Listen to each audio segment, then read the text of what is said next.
এই চিকেন দিয়ে রেসিপিটা এর আগেও আমি করেছিলাম, কিন্তু মেয়ে আজকে বায়না করলো এইটা আবার আজকে করতে।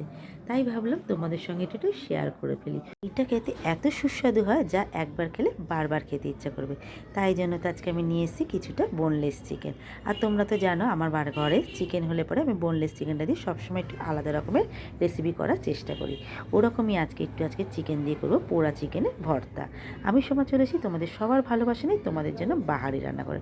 তো আমি আজকে পোড়া চিকেনের ভর্তাটা কীভাবে করবো তোমাদের সবার কাছে অনুরোধ রইল ভিডিওটা আমার সম্পূর্ণ দেখার জন্য। দেখো প্রথমেই তো চিকেনগুলি ছোটো ছোটো করে টুকরো করে কেটে আমি কিন্তু ধুয়ে রেখে দিয়েছি। তারপর গ্যাস জ্বালিয়ে কড়াই বসিয়ে দিলাম, দিয়ে দিয়েছি এর মধ্যে কিন্তু 1.5 কাপের মতন জল। জলের মধ্যে দিয়ে দিলাম 10-12খানা একদম চোকলা শুদ্ধ রসুন থেতো করে। আর এর মধ্যেই দিয়ে দিলাম অল্প একটু নুন, আর দিয়েছি 1 ঢাকনা ভিনিগার। দিলাম চিকেনের টুকরোগুলি দিয়ে এবার কিন্তু 10 মিনিট আমি সেদ্ধ করে নেবো। দেখো 10 মিনিট সিদ্ধ করার পরে এবার চিকেনের টুকরোগুলি আমি একটা থালার মধ্যে নামিয়ে নিচ্ছি জলটা ছেঁকে। দেখো সব কটা চিকেনের টুকরো কিন্তু জল থেকে আমি নামিয়ে নিয়েছি। এবার এর মধ্যে আমি অল্প করে একটুখানি সাদা তেল মাখিয়ে নেব। সাদা তেলটা মাখালে কী হবে, যখন পোড়ানোটা তাহলে ভালো হবে। একটা মেয়ে ঝাঁঝরি হাতার মধ্যে আমি সব কটা চিকেনের টুকরোগুলি দিয়ে দেবো, দিয়ে কিন্তু পুড়িয়ে নেবো।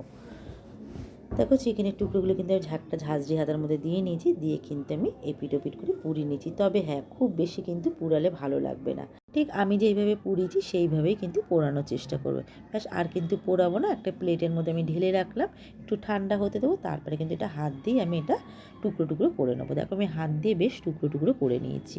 এবার এদিকে দেখো কড়াইটাও বসিয়ে দিয়েছি, পরিষ্কার করে দিয়ে দিয়েছি কিন্তু বেশ খানিকটা সর্ষের তেল। তার মধ্যে দিয়ে দিলাম আমি স্বাদ মতো নুন। এর মধ্যে দিয়ে দেবো আমি 2খানা শুকনো লঙ্কা।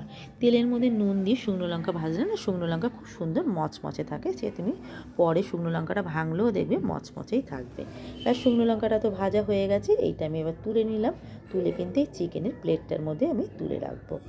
এবার এই তেলের মধ্যে দিয়ে দেবো 15-16 কোয়া আমি রসুন কোয়া, দিয়ে দেবো একটা বড় পেঁয়াজ কুচানো। এবার রসুন আর পেঁয়াজটা কিন্তু আমি ভেজে নেবো যতক্ষণ না রসুনটা হালকা নরম না হয়ে আসে। তবে বেশি কিন্তু লাল করে ভাজলে ভালো লাগবে না। আর এই দিকে দেখো আমি এই যে চিকেনের প্লেটটার মধ্যে এবার দিয়ে দিলাম বেশ খানিকটা, আমি দিয়ে দেবো এর মধ্যে ধনেপাতা কুচি।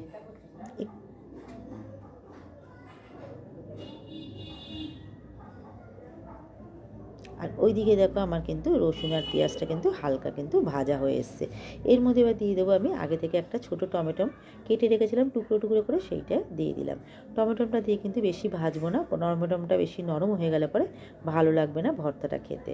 চিকেনের প্লেটটার মধ্যে দিয়ে দেবো একটা বড় পাতিলেবুর অর্ধেকটা রস দেবো। তবে কিন্তু এই ভর্তাটাতে কিন্তু পাতিলেবুর রসটা কিন্তু দিতেই হবে, না হলে কিন্তু ভর্তার স্বাদটাই আসবে না। ব্যাস এদিকে দেখো পেঁয়াজ টমেটো রসুন কিন্তু আমার ভাজা হয়ে গেছে। তেল শুদ্ধই আমি এবার সম্পূর্ণ কিন্তু ঢেলে দেবো আমি এই দেখো চিকেনের থালাটার মধ্যে দিয়ে কিন্তু এবার আমি হাত দিয়ে এটা আমি মাখবো। নুন লাগলে তোমরা নুন দিয়ে দেবে, আর তোমরা কিন্তু এটা হাত দিয়ে মাখারই চেষ্টা করো, তাহলে মাখাটা ভালো হবে। দেখো আমি ভালো করে মেখে নিয়েছি, আর ওপর দিয়ে কিন্তু একটু কাঁচা পেঁয়াজ কিন্তু আমি কুচিয়ে দিয়েছি। কাঁচা পেঁয়াজটা তোমরাও দেওয়ার চেষ্টা করবে, তাহলে কি গরম ভাত দিয়ে যখন এটা ভর্তাটা খাবে কাঁচা পেঁয়াজটা মুখে পড়লে পরে কিন্তু অসাধারণ লাগবে। রেসিপিটা ভালো লাগলে পরে অবশ্যই একবার বাড়িতে ট্রাই করে দেখো।